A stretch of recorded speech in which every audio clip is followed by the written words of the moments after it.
जर हवी तुम्हा सुंदर धरा, हसरे गगन, ही सृष्टी घालते साद तुम्हा, देते स्मरण. जर हवी तुम्हा सुंदर धरा, हसरे गगन, ही सृष्टी घालते साद तुम्हा, देते स्मरण. ही साद घालती झाडे, कामध्ये थांबती वारे, हे पहा संपले पाणी, मातीस दुखवले कोणी. ही जीवसृष्टी हा निसर्ग सुंदर मातीची पुण्याई, सांगती उद्याच्या पिढ्या म्हारे, जपा जपा हिरवाई. थांबवू चला हे प्रदूषण, लाभू दे जगा संजीवन, या करू जतन वातावरण, रे चला जपू पर्यावरण. आपले पर्यावरण, आपले पर्यावरण, आपले पर्यावरण, आपले पर्यावरण.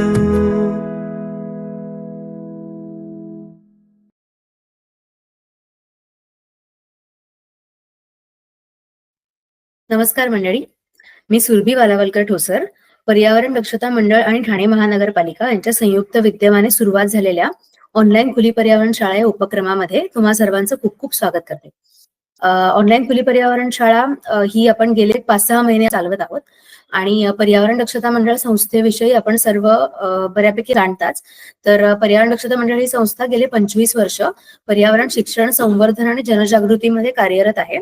ठाण्यामध्ये सुरू झालेली ही संस्था आता डोंबिवली, कल्याण, मुरबाड, टिटवाळा या भागात देखील आता आपले अनेक उपक्रम संस्थेने सुरू केलेले आहेत. संस्थेचा एक उपक्रम म्हणजे निसर्गायन. तर त्या उपक्रमाविषयी तुम्हाला थोडक्यात माहिती देते. निसर्गायन हे आपलं पर्यावरण शिक्षण केंद्र आहे. कल्याण मुरबाड रोडला मामणोली नावाचं गाव आहे, तिथे आपलं निसर्गायन केंद्र वसलेलं आहे. तर यामधले काही प्रकल्प म्हणजे साधारण ऑर्गॅनिक फार्मिंग पासून ते जर तुम्हाला बटरफ्लाय गार्डन मध्ये इंटरेस्ट असेल, तुम्हाला सोलर कुकरवरती तयार झालेलं अन्न खायची इच्छा असेल, किंवा बायोगॅस मधली मेकॅनिझम माहिती करून घ्यायची असेल, वर्मी कंपोस्टिंग म्हणजे काय ते जाणून घ्यायचं असेल, बायो कंपोस्टिंग म्हणजे काय त्याविषयी माहिती घ्यायची असेल, तर अशा अनेक प्रकल्प एकाच ठिकाणी आपण या निसर्गांमध्ये सुरू केलेले आहेत. आणि वरती राईट साईडला जे तुम्हाला इथे पॉन्ड दिसतो आहे, तो आपण पक्ष्यांसाठी एक छोटा पॉन्ड केला आहे, कारण की उन्हाळ्यामध्ये बऱ्याचदा पक्ष्यांना पाण्याची कमतरता भासते, त्यामुळे आपण त्यांच्यासाठी हा आर्टिफिशियल पॉन्ड केलेला आहे. असे अनेक प्रकल्प आपण या निसर्गांमध्ये केलेले आहेत. तर तुम्ही सर्व नक्की निसर्गायनला भेट देऊ शकता. आणि हा फोटो मुद्दामून दाखवण्याचं कारण म्हणजे हा जो पॉन्ड आपण जो बघितला त्याचं उद्घाटन जेव्हा झालं होतं, म्हणजे 12 नोव्हेंबरचं महत्व आपण आता थोड्या वेळात जाणून घेणारच आहोत सेशन झाल्यावरती. तर 12 नोव्हेंबरच्या दिवशीच आपण या पॉन्डचं उद्घाटन केलं होतं. तर तेव्हाचा हा फोटो आहे. आणि त्यासोबतच अजूनही अनेक प्रकल्प आपण इथे या निसर्गायनमध्ये सुरू केलेले आहेत. निसर्गायन तुमच्या सर्वांच्या म्हणजे भेटीसाठी खुलं आहे निसर्गायन, तर तुम्ही सर्व नक्की तिथे येऊ शकता. आजचा आपला जो विषय आहे सेशनचा तो संकटग्रस्त प्रजाती असा आहे. भारतातील संकटग्रस्त प्रजाती याविषयी आपण जाणून घेणार आहोत. आणि त्या संदर्भात आपल्याला माहिती देण्यासाठी आपल्यासोबत तज्ज्ञ मार्गदर्शक म्हणून डॉक्टर निलिमा कुलकर्णी मॅडम लाभले आहेत. तर मी मॅमचा तुम्हाला थोडक्यात परिचय करून देते. निलिमा कुलकर्णी या निसर्ग व प्राणी अभ्यासक आहेत. वझे महाविद्यालय मुलुंडचं जे आहे त्याच्या प्राणीशास्त्र विभागाच्या त्या माजी विभाग प्रमुख देखील आहेत.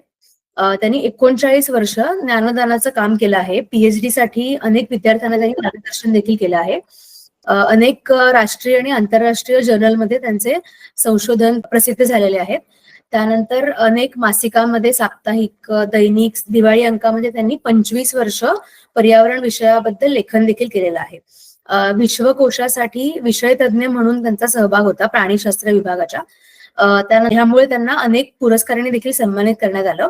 त्यापैकी काही पुरस्कार मी आता तुम्हाला सांगते. 2017 मध्ये मुलुंड येथे पर्यावरण स्नेहीय पुरस्काराने त्यांना सन्मानित करण्यात आलं आहे. तसेच 2024 मध्ये ठाणे येथील समर्थ भारत व्यासपीठ तर्फे दिल्या जाणाऱ्या ती पुरस्काराच्या देखील त्या मानकरी आहेत. तर फार वेळ न घेता मी डॉक्टर निलिमा कुलकर्णी यांना विनंती करते की त्यांनी आपल्या आजच्या सेशनला सुरुवात करावी. आजचा आपला विषय आहे भारतातील संकटग्रस्त प्रजाती. नमस्कार. आपला आजचा विषय आहे एंडेंजर्ड ॲनिमल्स ऑफ इंडिया, म्हणजेच भारतातील संकटग्रस्त प्राणी. विषयाकडे वळण्याच्या आधी आपण एक गोष्ट जाणून घेऊया की जैवविविधता म्हणजे काय. खरं म्हणजे आपल्या सगळ्यांनाच जैवविविधतेचा अर्थ माहिती आहे, त्याचं महत्व पण माहिती आहे. जैवविविधता म्हणजे जीवांची विविधता, प्राणी, वनस्पती, जीवाणू किंवा कोणताही जीव, त्याचा समावेश जैवविविधतेमध्ये होतो. जैवविविधता म्हणजे खरं परिसंस्थेचं एक चालक म्हणून काम करते. Biodiversity is the driver for ecosystems असं म्हटलं जातं. म्हणजे जितकी जैवविविधता सशक्त, तेवढी परिसंस्था जास्त सशक्त. आता आज जैवविविधतेविषयी बोलण्याचं कारण म्हणजे आपण जे संकटग्रस्त प्राण्यांविषयी माहिती थोडीशी करून घेणार आहोत, काही मोजक्या संकटग्रस्त प्राण्यांची. हे प्राणी संकटग्रस्त का झाले आणि संकटग्रस्त म्हणजे काय, याविषयी पण आपल्याला माहिती असणं गरजेचं आहे. संकटग्रस्त होण्याची कारणं आपण समजून घेतली तर मला वाटतं त्यावरचे उपाय सुद्धा शोधणं जास्त सोपं होतं. या सगळ्या विषयाला घेऊन पुढे जाण्याआधी मी पर्यावरण दक्षता मंडळाचे आभार मानते, कारण त्यांच्या या खुली पर्यावरण शाळा या उपक्रमामुळे आज मी तुमच्याशी सहजपणे संवाद साधू शकते. आता हे संकटग्रस्त प्राणी वेगवेगळ्या श्रेणीमध्ये ठेवलेले आहेत. म्हणजे असं की संकटग्रस्त आहेत काही प्राणी, काही असुरक्षित आहेत, काही धोक्यात आलेले आहेत. याविषयीची माहिती आपण आज या आपल्या आजच्या सेशन मधनं मिळवणार आहोत. आता त्या प्राण्यांची माहिती किंवा रेड डेटा बुक म्हणून जे एक पुस्तक आहे किंवा जी रेड डेटा यादी आहे, त्याविषयीची माहिती करून घेण्यापूर्वी मला असं वाटतं की आपण हे प्राणी संकटग्रस्त का झाले याविषयीची माहिती थोडीशी जाणून घेऊया. खरं म्हणजे आपल्या सगळ्यांना माहिती आहे की प्राणी संकटग्रस्त का झाले. अनेक कारण आहेत. त्यामध्ये पोचिंग किंवा शिकार, अनेक प्राण्यांची शिकार केली जाते विविध कारणांसाठी. जसं तुम्हाला माहितीये गेंडा किंवा हत्ती किंवा वाघ यांची विविध कारणांनी शिकार होते. जसं गेंड्याचं शिंग किंवा वाघाचे अवयव, नख, हत्तीचा दात, हस्तिदंत, यासाठी प्राण्यांची शिकार केली जाते. सगळ्यात महत्वाचं कारण, हे प्राणी संकटग्रस्त होण्याचं सगळ्यात महत्वाचं कारण असं वाटतं की आपण या प्राण्यांच्या अधिवासाचं नुकसान करतो. काही प्राणी ज्यांना मोठा अधिवास लागतो, तो अधिवास त्यांना उपलब्ध नसतो. त्याचप्रमाणे काही अधिवासामध्ये आपण माणसाने इंटरफिअरन्स करायला सुरुवात केली आहे आणि त्याच्यामुळे हे प्राणी संकटग्रस्त होतात. जसा मालढोक पक्षी, आपण त्याच्याविषयी बोलणार आहोत पुढे. हा मालढोक पक्षी जो जमिनीवर राहतो, जमिनीवर अंडी घालतो, त्या जमिनीवर अनेक ठिकाणी इलेक्ट्रिकचं वायरिंगसाठी किंवा पाईपलाईनसाठी खोदकाम केलेलं असतं आणि मग या पक्ष्याचा अधिवास हळूहळू कमी कमी कमी होत जातो. त्या अधिवासाच्या ऱ्हासामुळे हा पक्षी आज संकटग्रस्त झालाय. अशी प्रत्येक प्राण्याची, संकटग्रस्त प्राण्याची कहाणी आहे. ते थोडक्यात काय, आपण अधिवासाचं नुकसान करतो, हॅबिटॅट इज डिस्टर्ब्ड, आणि त्याच्यामुळे हे प्राणी संकटग्रस्त किंवा असुरक्षित किंवा धोक्यात आलेले आहेत. आता अधिवासाचं नुकसान करतो म्हणजे काय, आपण जंगल तोड करतो. ही जंगल तोड झाल्यामुळे वनस्पतींचे प्रजाती तर नष्ट होतातच, पण त्याचबरोबर प्राण्यांचे अधिवास नष्ट होतात. आणि हे प्राण्यांचे अधिवास नष्ट झाल्यामुळे प्राण्यांना खरोखर कुठे राहायचं हा प्रश्न निर्माण होतो. आणि मग आपण त्यांना त्या रेड यादी किंवा लाल यादीमध्ये घालतो. वातावरण बदल हा एक आणखीन महत्वाचा मुद्दा आहे. वातावरण बदलामुळे तापमान वाढते. तापमान वाढीमुळे अनेक प्राणी आपला अधिवास बदलतात. कमी उंचीवरून मोठ्या उंचीवर किंवा वरच्या उंचीवरून खालच्या उंचीवर त्यांना यायला लागतं. आणि हा अधिवासामधला बदल त्या प्राण्यांना अनुकूलन करण्यासाठी खूप कठीण पडतं आणि त्यामध्ये काही प्राणी संकटग्रस्त होतात. त्याचबरोबर लोकसंख्या वाढीमुळे विविध प्रकारचं प्रदूषण आपण रोज करतोय. या प्रदूषणामुळे सुद्धा काही प्राणी संकटग्रस्त होतात. आज आपण फक्त प्राण्यांविषयी बोलणार आहोत, ते सुद्धा काही मोजक्या प्राण्यांविषयी. खरं म्हणजे जी रेड डेटा बुक आहे किंवा लाल यादी आहे, रेड लिस्ट आहे, त्या लिस्टमध्ये प्राणी आणि वनस्पती दोघांचा समावेश आहे. आता जेव्हा आपण बायोडायव्हर्सिटीचं महत्व म्हणत होतो, त्यावेळी जसं मी म्हटलं की परिसंस्थेचे ड्रायव्हर आहेत बायोडायव्हर्सिटी म्हणजेच निसर्गाचा समतोल राखण्याचं, सांभाळण्याचं काम हे प्राणी, ही जैवविविधता करत असते. उदाहरणादाखल मी इथे लिहिलंय की हत्ती जसे रस्ते तयार करतात, मातीमध्ये लोळतात, त्याचबरोबर रस्ते तयार करण्याबरोबरच ते अनेक प्रकारच्या बिया जंगलातून पसरवतात. आणि म्हणूनच हत्तींना अनेक वेळा वनांचे माळी असं म्हणून संबोधतात. म्हणजेच झाडांची जनुकीय विविधता राखण्याचं काम ते करतात. त्याचबरोबर एक उदाहरण म्हणून ही दोन उदाहरणं आपण घेतली आहेत की जैवविविधतेचं महत्व काय, निसर्गाचा समतोल सांभाळणे म्हणजे काय. कारण आपल्याला माहितीये की प्रत्येक जीव हा अन्न साखळीचा एक भाग असतो आणि अशा अनेक अन्न साखळ्या एकत्र मिळून आपल्या माहितीये की अन्न जाल तयार होत. आता या अन्न जालातील एक जरी कडी सैल झाली किंवा निखळून पडली किंवा नाहीशी झाली तर अगदी लगेच त्याचे दुष्परिणाम दिसणार नाहीत, परंतु निश्चितपणे निसर्गाचा समतोल हळूहळू ढासळायला लागेल.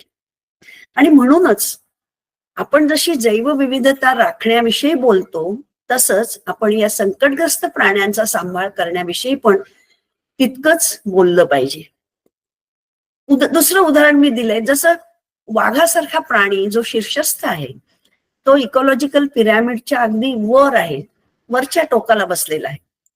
म्हणजेच त्याचा अर्थ काय की हा एक प्राणी राखला तर आपल्याला संपूर्ण परिसंस्था राखावी लागते. त्यामुळे आपोआपच परिसंस्थेचं रक्षण होतं. म्हणजे वाघ सांभाळण्यासाठी आपल्याला तृणभक्षी प्राणी सांभाळावे लागतात. तृणभक्षी प्राणी सांभाळण्यासाठी आपल्याला गवत किंवा वनस्पती सांभाळावी लागते. अशा प्रकारे संपूर्ण परिसंस्था आपल्याला सांभाळावी लागते.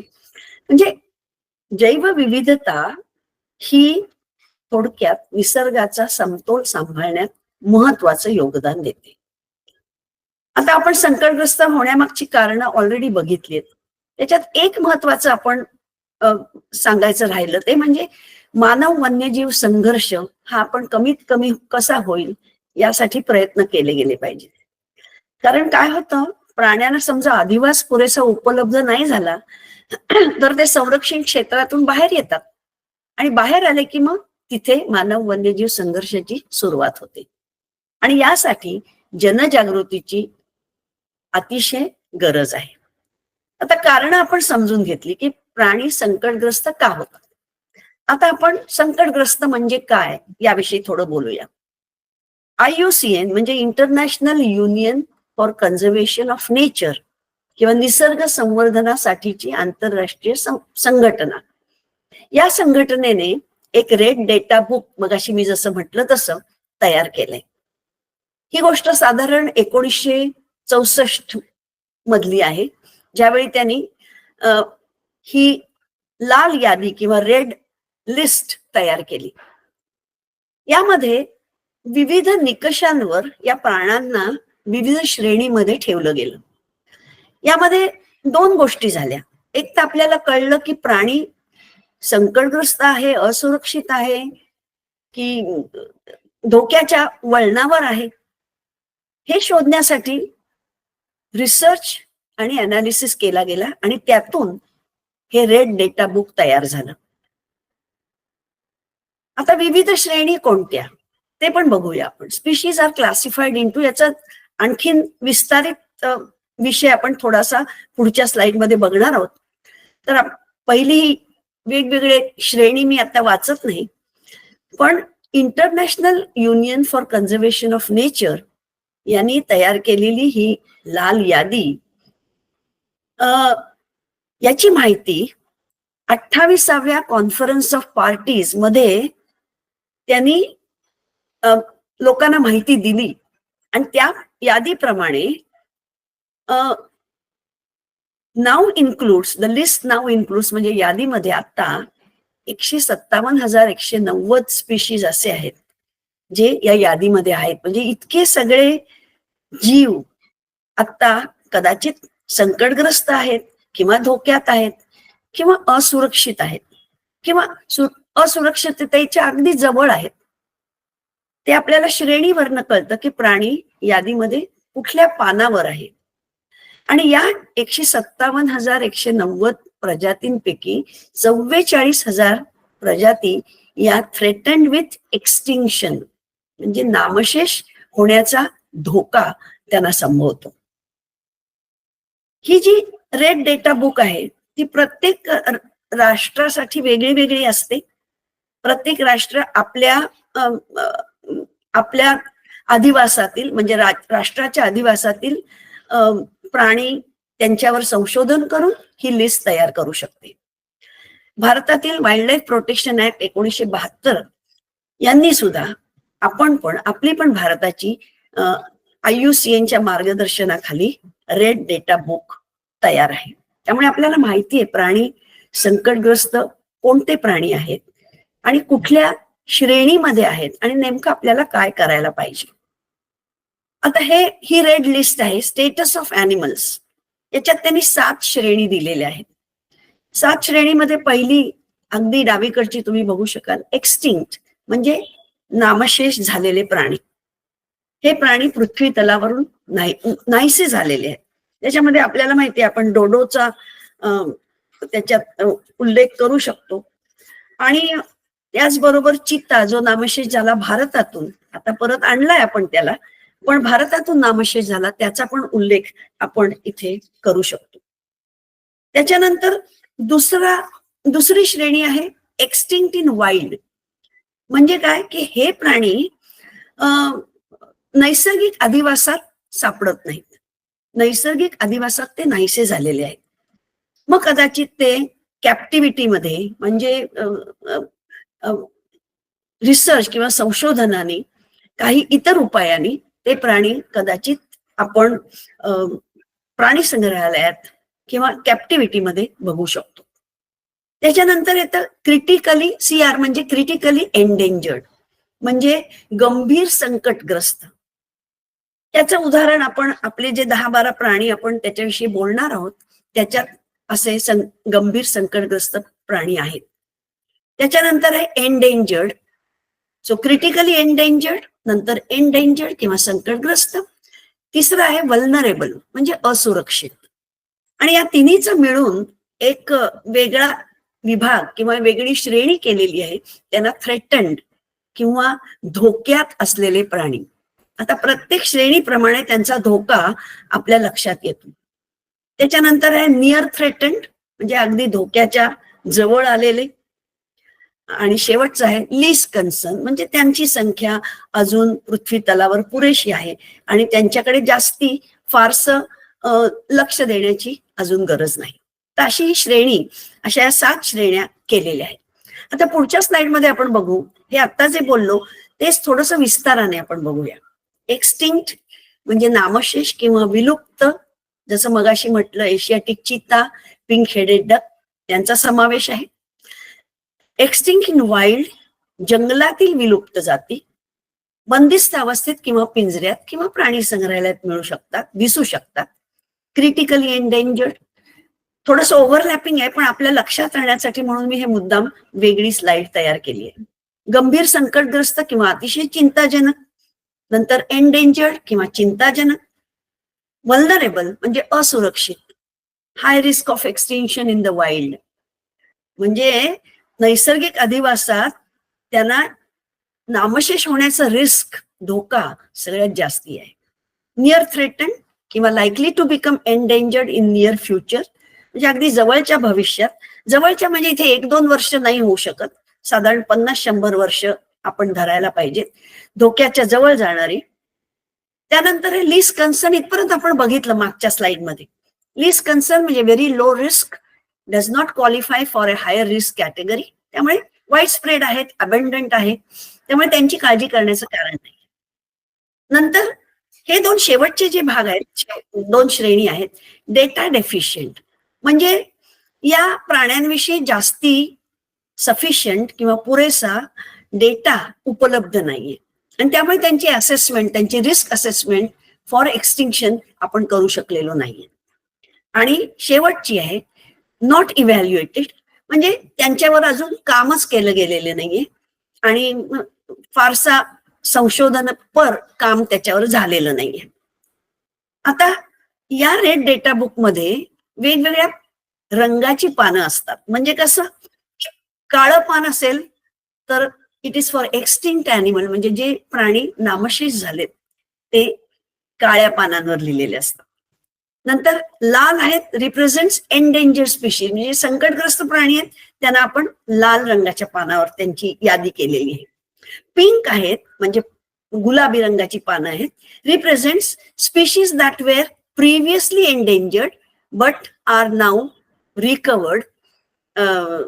Pink represents critically endangered species आणि ग्रीन म्हणजे हिरवे जे आहेत पानं त्यामधली जी लिस्ट आहे, यादी आहे, रिप्रेझेंट्स म्हणजे हा हे खरे अतिशय पॉझिटिव्ह अशी माहिती इथे मिळते की हिरव्या रंगाच्या पानांवर जी यादी आहे प्राण्यांची, represent species that were previously endangered but are now recovered and no longer threatened म्हणजे माणूस त्यांच्यासाठी काहीतरी करतोय, संस्था संघटना अशा प्राण्यांसाठी काहीतरी करतायत जे आधी संकटग्रस्त होते पण आता ते जास्ती धोक्यात नाहीये.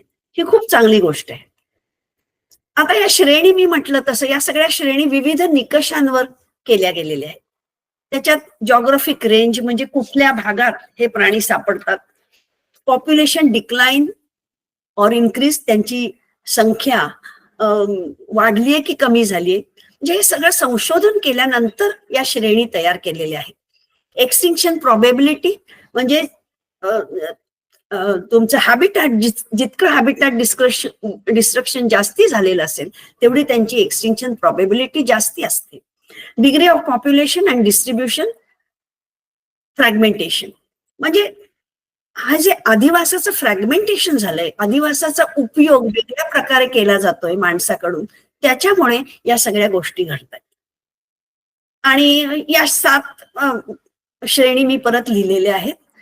आपल्याला शेवटचं आपण परत एकदा बघूया. एक्सटिंक्ट म्हणजे नामशेष, एक्सटिंक्ट इन वाईल्ड म्हणजे survives in captivity, critically endangered, in extremely critical stage अतिशय गंभीर संकटग्रस्त, एंडेंजर्ड म्हणजे high risk of extinction in wild, vulnerable high risk of unnatural extinction. हा सगळ्यात महत्वाचा मुद्दा आहे. हे 7 हे लिहिण्याचं 6 श्रेणी लिहिण्याचं कारण त्याच्यात मला वल्नरेबल हे अतिशय महत्वाचं वाटतं, जिथे हाय रिस्क ऑफ अननॅचरल एक्सटिंक्शन म्हणजे नैसर्गिकरित्या प्राणी नामशेष होतात पण आजकाल या औद्योगिकरणापासून आणि माणसाच्या एकूणच ऍक्टिव्हिटीजमुळे हा जो वेग आहे प्राणी नामशेष किंवा प्रजाती नामशेष होण्याचा वेग आहे तो जवळजवळ 1000 ते 10,000 पटीने वाढलेला आहे. आणि त्याच्यात साहजिकच माणसाचं contribution, human cost is very high. आणि त्यामुळे हे अननॅचरल एक्सटिंक्शन प्राण्यांना फेस करावं लागतं. Near threatened, close to being endangered in near future, अगदी जवळच्या काळामध्ये हे प्राणी संकटग्रस्त होऊ शकतात. आता मी जसं मगाशी म्हटलं तसं ही रेड लिस्ट आहे. रेड लिस्ट विषयी आपण माहिती करून घेतली. या रेड लिस्ट मध्ये प्राणी आणि वनस्पती दोन्ही आहेत आणि त्यातले काही मोजके जे आपल्या नेहमीच्या माहितीचे आहेत असे प्राणी मी अशा प्रजाती मी घेतलेल्या आहेत आणि वनस्पतींचा याच्यामध्ये समावेश केलेला नाहीये, कारण आपण एंडेंजर्ड अॅनिमल्स विषयी बोलतो. आणि तुम्ही बघू शकता की एक नकाशा आहे भारताचा आणि त्याच्यात कुठले कुठले प्राणी कुठे कुठे सापडतात आणि ते कुठल्या श्रेणीमध्ये आहेत रेड डेटा बुक मध्ये हे आपण दाखवलेलं आहे. आता आपण जे 10-12 मोजके प्राणी घेतलेले आहेत जे एंडेंजर्ड आहेत, जे संकटग्रस्त आहेत, त्याच्याविषयी थोडीशी माहिती मिळूया. माझ्या मते बऱ्याचशा प्राण्यांची माहिती कदाचित तुम्हाला असेल, पण आज आपण एंडेंजर्ड अॅनिमल्स विषयी बोलतोय आणि म्हणून थोडेसे रिप्रेझेंटेटिव्ह प्राणी मी इथे घेतलेले आहेत. आणखीन एक गोष्ट सांगायची म्हणजे की जेव्हा रेड डेटा बुक तयार झालं त्याच्यानंतर भारताच्या रेड डेटा बुक मध्ये आणि IUCNच्या रेड डेटा बुक मध्ये पण त्याच्यात त्यांनी शेड्यूल्स तयार केले. म्हणजे शेड्यूल 1 मधला प्राणी हा सगळ्यात जास्ती त्याच्याकडे लक्ष देणं गरजेचं आहे अशी शेड्यूल तयार केली आणि त्या शेड्यूल मध्ये पण काही वेगवेगळे मुद्दे त्यांनी आणलेले. आपण त्या सविस्तर माहितीमध्ये नको जाऊया आता, कारण आपल्याकडे तेवढा वेळ नाहीये. पण रेड डेटा बुक, त्याचे पानांचे रंग, त्याचे 7 किंवा 9 श्रेणी आणि त्या श्रेण्यांनंतर परत शेड्यूल 1, 2, 3, 4 आणि प्रत्येक शेड्यूलचे परत काही मुद्दे, त्या मुद्द्यांनुसार त्यांना त्याच्यात ठेवलेलं आहे. हे आपण लक्षात ठेवलं पाहिजे. आता पहिला प्राणी मी घेतलाय तो ब्लॅक बक किंवा काळवीट, जो नियर थ्रेटन म्हणजे धोक्याच्या जवळ आहे. त्याचं वैज्ञानिक नाव तिथे लिहिलेलं आहे. तुम्हाला माहिती आहे हा काळवीट हा अतिशय सुंदर प्राणी आहे, दिसायला अतिशय सुंदर प्राणी आहे. आणि तुम्ही ऐकलं असेल, सलमान खानची केस ऐकली असेल, त्यांनी याची शिकार केली म्हणून ती केस अजूनपर्यंत चालू आहे. कारण हे इथले जे माणसं आहेत, इथली ज्या जनजाती आहेत बिश्नोई, ते याच्यामध्ये त्यांच्या गुरुचं रूप बघतात. त्यांचे गुरु जांबेश्वर, त्यांचं रूप ते या काळविटात बघतात आणि म्हणून त्यांनी ब्लॅक बकची शिकार करणाऱ्याला इतकी कडक शिक्षा करण्याचं किंवा ते त्यांनी मनात धरलेलं आहे की त्याला शिक्षा झाली पाहिजे. आणखीन एक गोष्ट आपण इथे थोडीशी डिटेल बघूया की हे हरण नाहीये, तर हे कुरंग आहे जे अँटीलोप आहे. इंग्लिशमध्ये त्याला अँटीलोप आणि डिअर असे 2 भाग आहेत. म्हणजे काळवीट आहे हा. आता या दोन्हीमध्ये थोडा छोटे 2-3 फरक आपण लक्षात ठेवूया की काळविटामध्ये शिंग झडत नाहीत, आहेत ती शिंग आयुष्यभर राहतात. तर हरणांमध्ये शिंग झडतात, आपल्याला माहितीये, दरवर्षी नवीन शिंग येतात. शिंगाना फांद्या नाहीत, म्हणजे एकच फांदीचं शिंग, एकच शिंग वर येणार. त्या मानाने हरिणामध्ये तुम्हाला चौसिंगा, बारासिंगा, कारण ती शिंग असतात, त्यांना फांद्या असतात, त्यांच्या नंबर प्रमाणे त्यांना चौसिंगा, बारासिंगा असं म्हटलं जातं. तसंच हरणामध्ये जास्त करून नराला शिंग असतात, मादाला असतात शिंग पण छोटीशी असतात. काळविटामध्ये नर आणि मादा दोघांनाही शिंग असतात. आणि या प्राण्याची एक अतिशय इंटरेस्टिंग गोष्ट म्हणजे की हे अतिशय प्रदेशनिष्ठ असतात, प्रादेशिकता दाखवतात आणि प्रादेशिकता दाखवण्यासाठी ते विष्ठा किंवा मूत्र किंवा चेहऱ्यावरील ग्रंथीतून निघणारा स्त्राव, त्यांची जी प्रादेशिकची जी लिमिट असते, प्रदेशाची जी लिमिट असते, त्या लिमिटवर या गोष्टी लावतात किंवा चिकटवतात किंवा फासून ठेवतात, ज्याच्यामुळे त्यांची प्रादेशिकता दिसून येते. हा ब्लॅक बक मध्य प्रदेशमध्ये खूप जास्ती प्रमाणात बघायला मिळतो. राजस्थान, गुजरात, ओरिसा या भागामध्ये हा प्राणी बघायला मिळतो. अतिशय सुंदर प्राणी आहे. आता प्राण्याचं वर्णन करायची आपल्याला गरज नाही, आपण फक्त नाव लक्षात ठेवूया की हा धोक्याच्या जवळ म्हणजे नियर थ्रेटन्ड या श्रेणीमध्ये आहे. त्याच्यानंतर मगाशी आपण एक उल्लेख केला मालढोक पक्ष्याचा, हा क्रिटिकली एंडेंजर्ड आहे. म्हणजे काय, गंभीर संकटग्रस्त. केवळ 150 ते 200 इतकेच प्राणी आता, एवढेच पक्षी आता उरलेले आहेत. हे पक्षी दिसायला सुंदर आहेत, खूप मोठे आहेत, सगळ्यात मोठा आणि वजनी पक्षी, त्यामुळे त्याला उडायला खूप त्रास पडतो, उडत नाही तो. जमिनीवर राहणारा प्राणी आहे, पक्षी आहे, आणि त्याची अंडी दगडासारखी असतात. त्यामुळे साहजिकच इलेक्ट्रिक वायरिंग साठी किंवा पाईपलाईन साठी जेव्हा जमीन खोदली जाते तेव्हा त्यांची अंडी, त्यांचं घरटं लक्षात येत नाही आणि त्यांना नुकसान पोचतं. सुरुवातीला संरक्षण म्हणून ठेवलेला भाग हळूहळू तो भाग कमी कमी कमी करत आता त्यांना अतिशय कमी असा संरक्षित अधिवास राहिलेला आहे.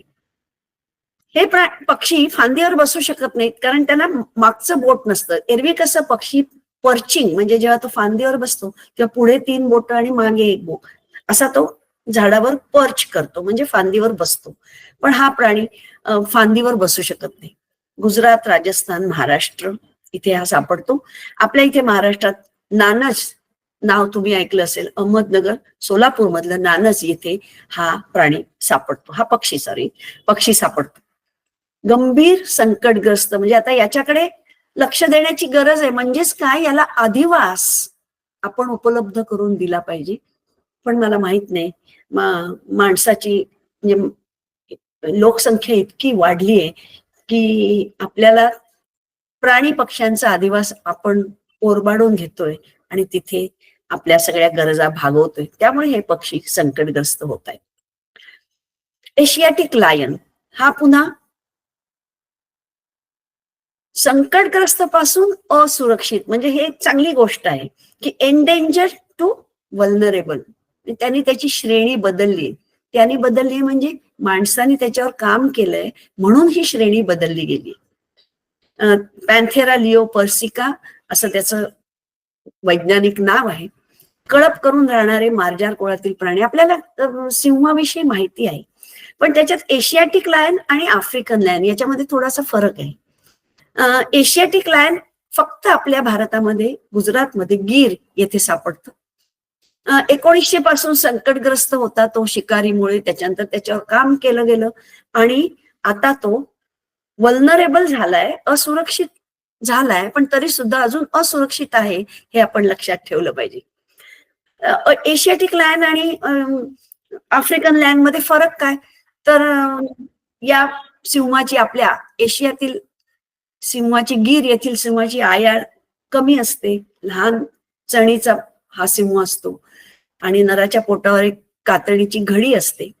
इथे एक महत्वाचा उल्लेख करावा असं वाटतो की तिथे राहणारी मानवी प्रजाती जे मालधारी म्हणून ओळखले जातात, आणि हे मालधारी त्यांचं खूप मोठं योगदान आहे या प्राण्यांना संकटग्रस्त पासून असुरक्षित या श्रेणीमध्ये आणण्यासाठी. कारण हे मालधारी त्यांच्या बरोबर राहतात आणि त्यांची काळजी घेतात. त्यांना प्रत्येक सिंहाचा कळप माहीत असतो, कळपातील प्रत्येक मेंबर, प्रत्येक सिंह त्यांना माहीत असतो, आणि त्यामुळे त्यांचा उपयोग करून उपाययोजना ज्या केल्या गेल्या ते मालधारींचा त्यामध्ये फार मोठा वाटा आहे. नंतर टायगर, बेंगाल टायगर आपल्या सगळ्यांचा आवडता, माझा पण खूप आवडता प्राणी आहे. पॅन्थेरा टायग्रिस पण तो संकटग्रस्त आहे. हा प्राणी संकटग्रस्त होण्याची अनेक कारणं आहेत. खरं म्हणजे प्राईम मिनिस्टर इंदिरा गांधी यांनी प्रोजेक्ट टायगर 1973 साली सुरू केलं, आणि त्या प्रोजेक्ट टायगर मुळे आज इतक्या प्रमाणात हा वाघ आपल्या देशात अजूनही सापडतो. 70% of world population is in India, आणि 23च्या गणनेनुसार 3682 वाघ आज आहेत. 29 जुलै हा ग्लोबल टायगर डे. पुढे आपण जेव्हा शेवटाकडे जाणार तेव्हा आपण एक स्लाइड अशी पण बघणार आहोत की आपण काय करू शकतो. तर त्याच्यात हे असे प्राण्यांसाठीचे दिवस साजरे करणं हा सुद्धा त्यातला एक भाग, ज्याच्यामुळे लोकांमध्ये जनजागृती होऊ शकेल. Now number is decreasing, more number is in protected areas than carrying capacity. कारण प्रत्येक अधिवासाची एक कॅरिंग कपॅसिटी असते. आणि कारण वाघासारख्या प्राण्याला, एका वाघाला मेल मेंबर म्हणजे नराला साधारण 70 ते 100 स्क्वेअर किलोमीटर इतकी जागा लागते. जसं पण मादाला 20 स्क्वेअर किलोमीटर इतकी जागा लागते. समजा एखाद्या अधिवासात, एखाद्या संरक्षित उद्यानात 40 वाघ असतील तर 40 गुणिले 60 स्क्वेअर किंवा 100 स्क्वेअर किलोमीटर किंवा 40 गुणिले 20 स्क्वेअर किलोमीटर अशी जागा त्यांना उपलब्ध असायला हवी. पण नंबर वाढल्यामुळे, प्रोजेक्ट टायगरमुळे नंबर वाढला पण आपल्याकडे अधिवास वाढला नाही. हा एक फार मोठा प्रश्न वाघांच्या आयुष्यात सध्या तरी आहे. Largest population is in MP आणि आपल्याकडे सध्या 55 टायगर रिझर्व्ह, प्रोजेक्ट टायगरच्या खाली 55 टायगर रिझर्व्ह आहेत. नंतर स्नो लेपर्ड किंवा हिमबिबट्या, जो असुरक्षित आहे, वल्नरेबल आहे, पॅन्थेरा युन्सिया हे असं त्याचं नाव आहे. कन्झर्वेशन प्रोजेक्ट, जसं मगाशी मी म्हटलं की आपण दिवस साजरे केले पाहिजे, तसेच प्रत्येक असुरक्षित किंवा संकटग्रस्त प्राण्यासाठी आपल्या देशात कन्झर्वेशन प्रोजेक्ट सुरू झालेले आहेत. ही खूप चांगली गोष्ट आहे. आणि त्या कन्झर्वेशन प्रोजेक्ट सुरू झाल्यामुळे आज हे प्राणी थोडे तरी त्यांची श्रेणी बदलण्याच्या मार्गावर असू शकतात. हा प्राणी एकटा राहतो, खूप लाजाळू आहे, दिसतो खूप कमी, अडॅप्टेड टू स्नो म्हणजे बर्फाळ प्रदेशात सापडतो. लडाख, उत्तराखंड, सिक्कीम, अरुणाचल प्रदेश या ठिकाणी हा सापडतो. खूप इंटरेस्टिंग फॅक्ट्स, गोष्टी या प्राण्यांविषयी आपण जाणून घेऊ शकतो. आणि मला वाटतं आपण एकदा त्यांच्याविषयी जास्ती माहिती आपण करून घेतली तर मला वाटतं आपल्या मनात कुठेतरी वाटेल की नाही, या प्राण्यांना म्हणजे पर्यावरणाचा समतोल राखण्यासाठी तर प्राणी हवेच आहेत, पण हे प्राणी सांभाळले गेलेच पाहिजेत. पण आपल्याला त्यांच्याविषयी काहीतरी जास्त वाटेल की आपण या प्राण्यांना सांभाळणं गरजेचं आहे. नंतर स्लॉथ बेअर, जे पुन्हा वल्नरेबल आहे. First sloth bear sanctuary in Daroji, Karnataka. म्हणजे या ज्या नवीन प्राण्यांच्या सुरक्षिततेसाठी या ज्या नवीन सुरक्षित सँक्च्युरीज निर्माण केल्या गेल्या आहेत, हे खूप चांगली गोष्ट आहे. आणि त्याच्यामुळेच आज आपल्याला काही ठिकाणी काही प्राण्यांबाबतीत पॉझिटिव्ह रिझल्ट दिसून येतो. तोंडात पुढील बाजूस मोकळी जागा असते जीभ बाहेर काढण्यासाठी, टू सक द टर्माइट्स. तुम्हाला माहितीये, मुंग्या खाऊन हा प्राणी जगतो. पिल्लाला पाठीवर घेतो आणि त्याच्या समोर गळ्याशी एक पॅच असते, म्हणजे असा एक मार्क असतो जो यू किंवा ओ किंवा यूच्या आकाराचा असतो, वाय किंवा ओ किंवा यूच्या आकाराचा असतो. आणि हा महाराष्ट्र, मध्य प्रदेश, आंध्र प्रदेश या ठिकाणी आपल्याला सापडतो. या अस्वलाला बघणे खूप खूप मजेशीर असतं, कारण अस्वलाची पावलं आहेत ना आपल्या माणसांच्या पावलासारखी दिसतात. जेव्हा आपण पावलांचा शोध घेतो, एखाद्या सफारीमध्ये जातो तेव्हा पावलांचा शोध घेतो, तेव्हा ही पावलं माणसासारखी पावलं दिसतात. स्लॉथ बेअर तसा शांत असतो, पण तो जर चिडला किंवा डिस्टर्ब झाला तर मात्र त्याच्यापासून वाचणं खूप कठीण असतं. आम्हाला मध्य प्रदेशमध्ये स्लॉथ बेअर खूप चांगल्या प्रकारे आणि खूप वेळासाठी दिसलेलं होतं. जनरली हा प्राणी बऱ्याच वेळा झोपलेला आढळतो, पण ऍक्टिव्ह असलेला प्राणी दिसणं ही खरंच खूप वेगळी गोष्ट आहे.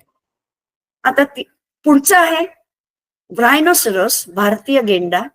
ही परत एक संवर्धनाची यशोगाथा आहे, पण तरी स्टील वल्नरेबल म्हणजे धोक्यात आहे. आता हा प्राणी आपण मगाशी म्हटलं किंवा की या प्राण्यांची कारण जेव्हा आपण बघितलं प्राणी संकटग्रस्त होण्याची, तेव्हा आपण म्हटलं की काही प्राण्यांची शिकार होते. तर या प्राण्याची शिकार शिंगासाठी होते आणि हे शिंग त्याचं आयुष्यभर वाढत असतं. त्यामुळे कधी कधी ते इतकं क्रूरपणा दाखवला जातो या पोचिंग करणाऱ्या माणसांपासून, शिकारी लोकांपासून, की ते शिंग कापून घेतात आणि प्राण्याला तसाच सोडतात आणि त्यानंतर त्या प्राण्याचं आयुष्य खूप वाईट असतं. शिंग हे हाड नाही, पण ते केराटीन म्हणजे केसांचं बनलेलं आहे, हे आपण लक्षात ठेवूया. हे पाहू शकतात शिंगांची वाढ आयुष्यभर असते. तसेच हे प्राणी विष्ठेतून संवाद म्हणजे कसं, संवाद म्हणण्यापेक्षा खूप गोष्टी आपल्याला त्याच्या विष्ठेतून कळू शकतात. म्हणजे जे संशोधन करतायत त्यांना विष्ठेतून अनेक गोष्टी कळू शकतात. विष्ठेचा विशिष्ट प्रकारचा ढीग किंवा वास किंवा गंध यावरून आपल्याला त्या प्राण्याविषयी अनेक गोष्टी कळू शकतात.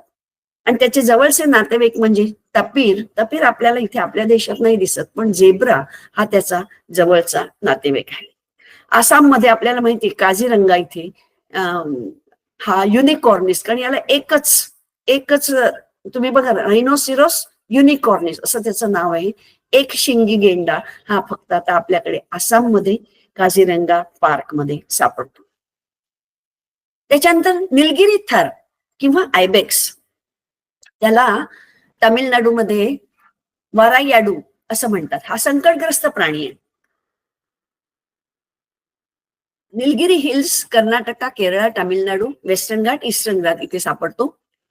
पण निलगिरी हिल्स मध्ये हा एंडेमिक म्हणजे फक्त तिथेच जास्ती सापडतो.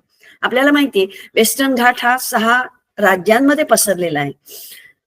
तर त्या ठिकाणी निलगिरी हिल्स मध्ये हा प्राणी खास करून सापडतो. इट इज अ स्टॉकी गोट विथ कर्व्ड हॉर्न्स, म्हणजे त्याची शिंग तुम्ही बघू शकाल फोटोमध्ये अशी कर्व झालेली असतात, गोलाकार झालेली, गोल नाही पण कर्व झालेली असतात. हा तामिळनाडूचा राज्य प्राणी आहे. आणि डिटर्मिनंट्स ऑफ प्रिडेटर पॉप्युलेशन म्हणजे शिकारी प्राणी किती असतील हे याचा अंदाज आपण यांच्या नंबरवरून काढू शकतो. It is a kind of an indicator which is a determinant of predator population. त्या दृष्टीने पण तो महत्वाचा आहे, कारण कुठल्याही परिसंस्थेमध्ये तुम्हाला शिकारी पण पाहिजे आणि शिकार होणारा प्राणी पण पाहिजे पुरेशा नंबरमध्ये. तर त्या दृष्टीने हा डिटर्मिनंट ऑफ प्रिडेटर पॉप्युलेशन असं लक्षात ठेवण्यासारखं आहे. नंतर काश्मीर स्टॅग किंवा हंगुल हा परत गंभीर संकटग्रस्त critically endangered animal. Dachigam national park मध्ये state animal of Jammu and Kashmir. आता दाचीगाम मध्ये त्याची खास सुरक्षा सांभाळली जाते, तिथेच फक्त तो सापडतो.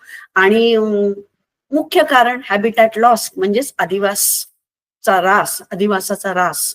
आणि हे पण जवळजवळ 300 पेक्षा कमी नंबर यांचा उरलेला आहे. तुम्ही बघू शकाल की हा गंभीर संकटग्रस्त प्राणी जो मगाशी आपण मालढोक विषयी पण म्हटलं, हे प्राणी त्यांची श्रेणी बदलून, आपण जर काही केलं नाही तर हे प्राणी त्यांची श्रेणी गंभीर संकटग्रस्त ही बदलून एक्सटिंक्ट इन वाईल्ड तिकडे जातील.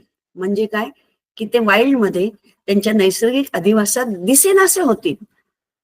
आणि तिथे दिसेनासे झाले आणि तरी काही आपण केलं नाही तर ते पृथ्वी तलावरून नाहीसे होतील.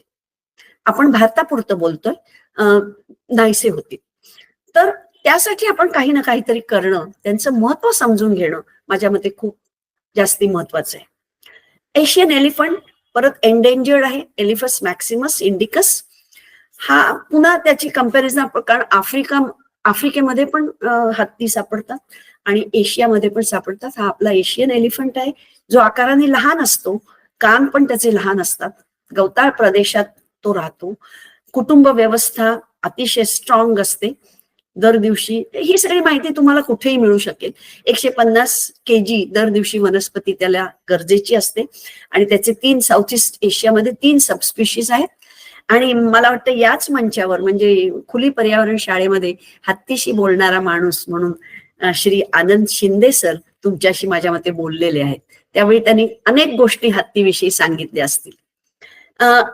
आफ्रिकन एलिफंट जो आहे तो खूप मोठा असतो आकाराने आणि त्याचे कान पण खूप मोठे असतात. आणि हा जास्ती अग्रेसिव्ह असतो, त्याला राग लवकर येतो असं वाटतं. कारण मी जेव्हा केनियामध्ये गेले होते तिथे आफ्रिकेमध्ये हे जे एलिफंट बघितले, त्यांच्याकडे बघूनच खरं ते काहीच करत नाहीत, पण त्यांच्या आकारामुळे, प्रचंड आकारामुळे आपल्याला त्यांची भीती वाटते. पण खरं हत्ती हा प्राणी खूप साधा सरळ आहे. जसा वाघ सुद्धा खूप साधा सरळ प्राणी आहे. तुम्ही जोपर्यंत त्यांच्या वाटेला जात नाही तोपर्यंत ते आपल्याकडे बघत पण नाही.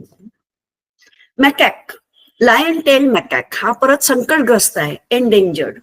पश्चिम घाटाची दक्षिणेकडील राज्य त्यामध्ये हा सापडतो. याला लायन टेल मकाक का म्हणतात तर आपण लिहिलंय पुढे की सिल्वर व्हाईट मेन म्हणजे आयाळ असते त्याची पांढऱ्या रंगाची सिल्वरी, आणि चिक पाउचेस इतर वानराप्रमाणे चिक पाउचेस असतात ज्यामध्ये तो अन्न साठवून ठेवतो, खाण्याची गोष्टी साठवून ठेवतो, आणि tail like that of lion, आणि म्हणून त्याला लायन टेल्ड मॅकॅक असं म्हटलेले. हे पण प्राणी केवळ 2500 साधारणतः उरलेले आहेत. आणि मुख्य कारण म्हणजे अधिवासाचा ऱ्हास. पर्जन्य वनांमध्ये सापडतात हे, आणि त्या पर्जन्य वनांचा ऱ्हास झाल्यामुळे हे प्राणी आता कमी कमी कमी होत चाललेत. आजच्या प्रेझेंटेशन मधला शेवटचा प्राणी आहे रेड पांडा, जो संकटग्रस्त आहे. ईस्टर्न हिमालयाचा सिक्कीमचा स्टेट ॲनिमल आहे, म्हणजे राज्य प्राणी आहे. अतिशय लाजाळू, रात्री जास्ती फिरणारा असा प्राणी आहे. त्यामुळे अशा प्राण्यांवर काम पण संशोधन पण थोडंसं कमी प्रमाणात झालेलं दिसतं. बांबू लीव खातो तो, म्हणजे त्याचं अन्न असतं. हॅबिटॅट लॉस आणि डिग्रेडेशन, हा मला वाटतं हा मुद्दा सगळ्या प्राण्यांसाठी कॉमन आहे, कारण habitat loss is the main reason why these animals are becoming endangered और मे बी असुरक्षित किंवा धोक्यात हे प्राणी त्याच्यामुळे येतात. पण एक आपण इथे लक्षात ठेवू की not related to giant panda, याचा जायंट पांडाशी संबंध नाहीये, तर हा प्राणी बिलॉंग्स टू बेअर फॅमिली. हे जसं आपण हरिण आणि काळवीट याच्यामधला फरक, किंवा हरिण आणि कुरंगा याच्यामधला फरक लक्षात ठेवला, तसा हा फरक पण आपण लक्षात ठेवला पाहिजे. त्याचबरोबर एशियाटिक एलिफंट आणि African elephant, Asiatic lion and African lion, हे फरक आपण जर लक्षात ठेवले तर त्याच्याविषयी आपल्याला जास्तीत जास्त उत्सुकता वाटू शकते आणि आपण जास्ती माहिती त्यांच्याविषयी मिळवू शकतो. आता कन्झर्वेशन कसं करायचं, मला काय सांगायचं याच्यात की आपल्याकडे हे इतके प्राणी, जसं मगाशी आपण म्हटलं 24,000 प्राणी त्या लिस्टमध्ये आहेत जे एंडेंजर्ड म्हणजे खूप संकटग्रस्त आहेत आणि ते नामशेष कधी होऊ शकतील अशा मार्गावर आहेत. आपल्याकडे इतके सगळे प्राणी, इतकी विविधता, जैवविविधता आहे कारण आपल्याकडे विविध प्रकारचे अधिवास आहेत. तुम्ही कुठल्याही प्रकारच्या अधिवासाचं नाव घ्या, डोंगर आहेत, दऱ्या आहेत, नंतर वाळवंट आहेत, पर्जन्य वन आहेत, वेगवेगळ्या प्रकारची जंगलं आहेत, पाणी आहे. त्यामुळे विविध अधिवास असल्यामुळे आपली जैवविविधता खूप सशक्त आहे. आणि त्याच्यामुळे सशक्त जैवविविधता असल्यामुळे ते आपल्याला माहिती आहे वेस्टर्न घाट आणि ईस्टर्न हिमालय हे आपले हॉटस्पॉट्स आहेत. हॉटस्पॉट्स म्हणजे जिथे खूप जास्त सशक्त अशी जैवविविधता आहे, आणि त्यामुळे आपली जबाबदारी जास्ती वाढते की त्यांचे अधिवास जितकं जमेल तितके त्यांचे अधिवास आपण सांभाळले पाहिजे. पण आपण इथे जसं मी म्हटलं, आता we are coming to the end of presentation. इथे आपण काही निवडक विविध श्रेणीतून प्राणी निवडले आहेत. अगदी प्रत्येक श्रेणी रिप्रेझेंट झालेली नसली तरी मला काय म्हणायचंय ते मला वाटतं तुमच्यापर्यंत पोहोचलं असावं. आता याच्यात मुख्य आपण काय करू शकतो तर कन्झर्वेशन ऑफ हॅबिटॅट, अधिवासाचा सांभाळ, हे आपण बोलतोय पण तो कसा करणार आहोत मला माहित नाही. Creation of corridors for animals for moving from one place to another, preserve the forest. हेच सगळ्यात महत्वाचा कळीचा मुद्दा तोच आहे की या प्राण्यांचे अधिवास सांभाळले गेले पाहिजेत, त्यासाठी जंगलं राखली गेली पाहिजेत, आणि तिथेच खरा प्रश्न उद्भवतो. आणि अवेअरनेससाठी, जनजागृतीसाठी आपण विविध दिवस साजरे करणं हे महत्वाचं जसं ठरतं, तसंच सरकारकडून म्हणजे प्रत्येक राज्याकडून अनेक अशा संरक्षित सँक्च्युरीज तयार केलेल्या आहेत ज्या खास अशा प्राण्यासाठी मेंटेन केलेल्या आहेत. पण तरी सुद्धा हे प्राणी नैसर्गिक अधिवासात राहणं, त्यांना नैसर्गिक अधिवासात बघणं हे खूप आनंददायी असतं, हे मी तुम्हाला नक्की सांगू शकते. कारण मी जेव्हा म्हणजे बऱ्याच वेळा सफारीवर गेलेले आहे, सफारी केलेली आहे, तेव्हा प्रत्येक वेळी इतक्या प्रकारचे प्राणी बघितलेत. केनियामध्ये ते इतक्या प्रकारचे प्राणी बघितलेत की आपण अवाक होतो. निसर्गाचं हे देणं आपण सांभाळलं पाहिजे असं मला मनापासून वाटतं. आणि त्याच शेवटचा मुद्दा घेते की प्राणी दत्तक घेणं. आता तुम्ही परवाच पेपरात एक वाचलं असेल की संजय गांधी नॅशनल पार्क मधले 2 प्राणी त्यांना कोणीतरी दत्तक घ्यावं म्हणून वाट बघतायत. कारण प्रत्येक प्राण्याला मेंटेन करायचा खर्च अमुक एक असतो आणि तो खर्च समजा लोकांनी प्राणी दत्तक घेऊन उचलला तर तो प्राणी निश्चितपणे वाचू शकतो. Well, that is the end of my presentation. आपलं let us conserve nature, conserve biodiversity. आणि जेव्हा आपण जैवविविधता सांभाळू तेव्हा आपण आपल्या संकटग्रस्त, धोक्यात आलेल्या, गंभीर संकटग्रस्त, धोक्याच्या जवळ असलेल्या या सगळ्या प्राण्यांना सांभाळू शकतो. Thank you very much for patient hearing. धन्यवाद. Thank you very much Kulkarni ma'am. तुम्ही खूपच इंटरेस्टिंग पद्धतीने इंडेंजर्ड स्पीशीज आणि संपूर्ण रेड डेटा बुकची माहिती सांगितली. तर आता मी सगळ्यांना विचारते की कोणाला काही प्रश्न असतील तर त्यांनी विचारायला हरकत नाही. एक प्रश्न आपल्याला आला आहे, तुम्ही विचारते. जितका मोठा प्राणी तितका त्याला लागणारा अधिवास मोठा असतो, म्हणून अधिक जागा लागणारे प्राणी लवकर इंडेंजर्ड होतात का? हा एक मुद्दा, अनेक मुद्द्यांपैकी हा एक मुद्दा आपण घेऊ शकतो. कारण जेव्हा एंडेंजर्ड होतो प्राणी किंवा जीव, त्याला अनेक कारण आहेत. लहान लहान प्राणी जेव्हा एंडेंजर्ड होतात त्यात शेड्यूल 4 मध्ये कुठले प्राणी इन्क्लूड केलेले आहेत तर ज्यांची तस्करी होते. तस्करीमुळे सुद्धा प्राणी एंडेंजर्ड होऊ शकतात. त्यांचा शिकार केल्यामुळे सुद्धा ते एंडेंजर्ड होऊ शकतात. Not necessarily the big animals get endangered, पण येस, त्यांचा अधिवास त्यांना मोठा लागत असल्यामुळे त्यांची संख्या त्या दिलेल्या अधिवासात किंवा त्या संरक्षित अधिवासात जास्ती व्यवस्थित राहू शकत नाही. हा मुद्दा बरोबर आहे, पण that is not the only reason why big animals get endangered. Big ॲनिमल्ससाठी हे कारण योग्य होऊ शकतं. त्याच्यामध्ये अनेक वेळा संघर्ष प्राण्यांमध्ये होतो, शिकार होते, रोगराई पसरते. या सगळ्या कारणांमुळे सुद्धा मोठे ॲनिमल्स संकटग्रस्त किंवा एंडेंजर्ड होऊ शकतात. Okay, thank you ma'am. अजून एक त्याला जोडून प्रश्न आला आहे की ग्लोबल वॉर्मिंगमुळे काही प्राणी एक्सटिंक्ट होतात का? निश्चितच ग्लोबल वॉर्मिंगमुळे. कारण कसं आहे, प्रत्येक प्राणी एक टेम्परेचर रेंज असते, त्या टेम्परेचर रेंज मध्ये राहत असतो. आणि हे खास करून जे उंचीवर प्राणी राहतात ना, त्यांना ते जास्ती क्रिटिकल असतात या टेम्परेचरसाठी. त्याच्यामुळे समजा टेम्परेचर वाढलं, ते थंड प्रदेशात राहणारे प्राणी असतात, टेम्परेचर वाढल्यामुळे त्यांना आणखीन उंचीवर जायला लागतं. आणि त्या उंचीवर गेल्यामुळे काय होतं, त्यांना त्याच्याशी अनुकूलन करणं कठीण होतं.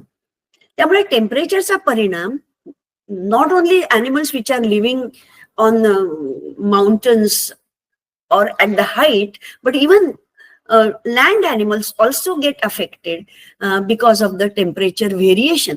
आणि कसं आहे ना, टेम्परेचर नुसतंच वाढतंय, नुसतंच कमी होत आहे असं नाही. There is an irregularity. Temperature वाढल्यामुळे एक परिणाम होतो, त्याचबरोबर ग्लोबल वॉर्मिंगमुळे पावसावर जो परिणाम होतो त्याचा परिणाम पुन्हा वेगळ्याने होतो. त्याच्यामुळे प्रत्येक प्राणी ग्लोबल वॉर्मिंगचा परिणाम हा प्रत्येक प्राण्याला भोगावाच लागतो, जसा माणसाला भोगावा लागतो ग्लोबल वॉर्मिंगचा परिणाम. आणि तुम्ही म्हणालात एक्सटिंक्ट होणं ही खूप लांबची गोष्ट आहे. त्याला एक 100-200 वर्ष, 500 वर्ष जायला लागतात एक्सटिंक्ट होण्यासाठी. पण त्या मार्गाने तो प्राणी निघाला तर तिथेच त्याला थांबवणं हे गरजेचं असतं. त्यामुळे ग्लोबल वॉर्मिंगचा परिणाम एक्सटिंक्शन लवकर होतं असं मी नाही म्हणणार, पण त्याचा परिणाम निश्चित प्रत्येक प्राण्यावर, प्रत्येक जीवावर होत असतो. Okay, thank you so much ma'am. आपण ऍक्च्युली वेळेअभावी आता अजून जास्त प्रश्न घेऊ शकत नाही, तर ज्यांना काही प्रश्न असतील त्यांनी आपल्या ग्रुपवरती विचारायला हरकत नाही, त्यावरती नक्की मॅम त्यांची उत्तरं देतील. मॅम, तुमचं पुन्हा एकदा खूप खूप धन्यवाद आजच्या सेशन बद्दल. आणि आता काही अनाउन्समेंट्स आहेत, त्याकडे आपण वळूया. सेशनच्या सुरुवातीला मी उल्लेख केला होता की 12 नोव्हेंबरला एक पर्यावरण दिन आहे, तर 12 नोव्हेंबर हा दिवस नॅशनल बर्ड डे म्हणून साजरा केला जातो. तर याचं महत्व म्हणजे जैवविविधतेचे संरक्षण आणि संवर्धनाच्या दृष्टीने निसर्गातल्या प्रत्येक घटकाचा काही ना काही रोल असतो. तर त्या घटकाचं संवर्धन व्हावं त्या दृष्टिकोनातून आणि अवेअरनेस व्हावा म्हणून हा दिवस जो आहे तो बर्डला डेडिकेट केलेला आहे. आणि यामध्ये भारतीय पक्षी विश्व जागतिक स्तरावरती पोहोचवणारे पद्मभूषण डॉक्टर सलीम अली यांच्या जयंतीचं औचित्य साधून हा दिवस जो आहे तो नॅशनल बर्ड डे म्हणून साजरा केला जातो. डॉक्टर सलीम अलींच्या बद्दल आपण सर्वांनी ऐकलं असेलच. त्यांनी म्हणजे पक्ष्यांचा अभ्यास करून त्याचं पद्धतशीरपणे सर्वेक्षण करणारे हे पहिले भारतीय होते. आणि जगभरामध्ये तसेच भारतामध्ये आता आपण जर पाहिलं तर पक्ष्यांची विविधता ही झपाट्याने कमी होत आहे. तर त्यामुळे अनेक प्रजाती दुर्मिळ होत आहेत. तर यासाठी स्थानिक पक्ष्यांचे महत्व आणि एकूणच पक्ष्यांचं संवर्धन करणं खूप महत्वाचं आहे. त्यामुळेच हा दिवस जो आहे तो आपल्या दृष्टीने महत्वाचा आहे की या दिवसाच्या निमित्ताने पक्ष्यांचं महत्व सर्वांपर्यंत पोहोचतं आणि बर्ड कन्झर्वेशनच्या दृष्टीने आपण अधिकाधिक प्रयत्न करू शकतो. तर यालाच जोडून 5 नोव्हेंबर ते 12 नोव्हेंबर हा पक्षी सप्ताह म्हणून साजरा केला जातो. तर या आठवड्यामध्ये आपण अनेक पक्ष्यांविषयीच्या विविध ऍक्टिव्हिटीज देखील करू शकतो आणि त्यातून अजून पक्ष्यांच्या संवर्धनासाठी मदत होते. त्याला जोडून एक सांगावं असं वाटतं की 9 नोव्हेंबरला शनिवारी एक बर्ड वॉचिंग ट्रेल आपण आयोजित केला आहे. ठाकुर्ली येथे तो होणार आहे आणि याचा मीटिंग पॉइंट आहे गावदेवी मंदिर 90 फीट रोड ठाकुर्ली ईस्ट. या बर्ड वॉचिंग ट्रेलला तुम्ही सर्वांनी उपस्थित राहू शकता. अधिक माहितीसाठी खाली दिलेल्या नंबरवर तुम्ही संपर्क देखील साधू शकता. हे जे पोस्टर आहे ते देखील मी ग्रुपवरती पोस्ट करेन जेणेकरून जे इंटरेस्टेड असतील ते नक्की या ट्रेलसाठी येऊ शकतील. अजून एक अनाउन्समेंट आहे की येत्या रविवारी म्हणजे 10 नोव्हेंबर रोजी महासागर या पुस्तकाचं प्रकाशन आपण करणार आहोत. तर महासागर हे समुद्र विज्ञानाची परिपूर्ण ओळख करून देणारं एक पुस्तक आहे. तर पर्यावरण दक्षता मंडळ, जलसाक्षरता, नवचैतन्य प्रकाशन आणि अभिनय कट्टा यांच्या वतीने हा कार्यक्रम आयोजित करत आहोत आपण. आणि अभिनय कट्टा जो नौपाड्यामध्ये आहे ठाण्यामध्ये तिथे हा कार्यक्रम होणार आहे. तर रविवार 10 नोव्हेंबर रोजी संध्याकाळी 6 वाजता तुम्ही सर्वांनी या कार्यक्रमाला उपस्थित राहावं ही विनंती आहे. आणि याच दिवशी आपण आपलं पर्यावरण दक्षता मंडळाचं जी दिनदर्शिका आहे, पर्यावरणीय कॅलेंडर जे आपण दरवर्षी पब्लिश करतो त्याचं देखील इथे प्रकाशन होणार आहे. तर तुम्ही सर्वांनी नक्की या कार्यक्रमाला उपस्थित राहावे. माझा तलाव या प्रकल्पाबद्दल आपण मागच्या अनेक सेशनमध्ये ऐकत आलो आहोत.